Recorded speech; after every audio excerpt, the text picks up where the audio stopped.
Pati saprātīgākā izvēle vai vienkārši mārketinga triks. Šodien apskatīsim jauno Philips Sonicare 3100 sērijas zobirsti, un ticiet man, Philips ir pats centies uztaisīt apjukumu. Sveiki, šeit Toms no baldzo.lv, uzreiz pie lietas. Ja meklējat jaunu Sonicare, šis modelis visticamāk ir jūsu labākais variants, bet ir viens liels bet par modeļu nosaukumiem, ko jums obligāti jāzina pirms pirkšanas. Philips mīl sarežģītību. Viņi ir izlaiduši jaunu birsti, nosaucot to tieši tāpat kā veco modeli 3100 sēriju. Šobrīd veikalos ir divas diezgan dažādas zobu birstes ar vienādiem nosaukumiem. Šodien mēs aplūkosim jaunāko versiju. Kā tās atšķirt? Aplūkojiet kasti un meklējiet intensitātes režīmu lampiņas. Komplektācijā ir USB lādētājs un viena mājas galviņa. Ir arī komplektācijas ar ceļojumu futlāri. Runājot par futlāri, jaunais ir kompaktāks, kas ir foršs ceļojumiem, bet tajā vairs nepietiek vietas mazajai zobpastai, kā tas bija vecajā modelī. Mazs mīnus, bet svarīgi tiem, kas pieraduši pie vecā dizaina. Vecajos futlāros arī bija speciāli paredzēta vieta divām mājas galviņām, tagad tikai vienai, bet mēs pamēģinājām un tajā aizvien var ielikt arī otru mājas galviņu. Oficiāli šis modelis šobrīd ir pieejams 4 dažādās krāsās, bet zinot no pieredzes, realitātei patstāvīgi visticamāk būs pieejams tikai 2. Galvenais jaunums, lai gan režīma aizvien ir tikai viens, tagad varat manuāli mainīt intensitāti 3 līmeņos. Vecajam modelim tādas opcijas nebija.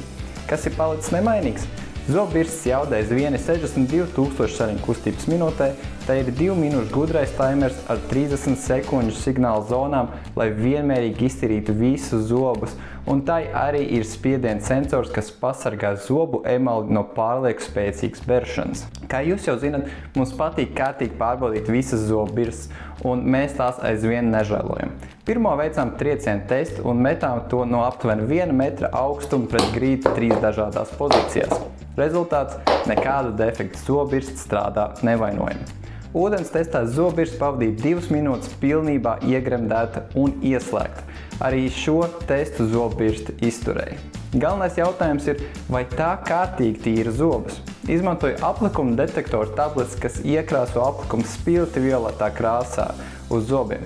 Kā redzat, violeto krāsu zobbirste noņēma bez piepulsa. Secinājums – tā tīra tieši tikpat labi kā Sonicare modeļi, kas maksā 2 reiz dārgāk. Tātad, ja negribat pārmaksāt par liekiem režīmiem un aplikācijām telefonā, 3100 sērijas modelis šobrīd ir ideāls variants. Šis ir piemērots modelis, ja nekad agrāk neesat izmantojuši elektriskās zobbirstes, jo pirmās 14 tīrīšanas reizes zobbirste pati pakāpeniski palielinās jaudu. Sāksiet uz mazāko jaudu un lēnām pāriesiet jau līdz optimāliem līmenim. Ja šīs zobbirstes tev uzrunāja, saiti uz to atradīsi video aprakstā. Atceries, visi produkti pie mums jau ir uz vietas.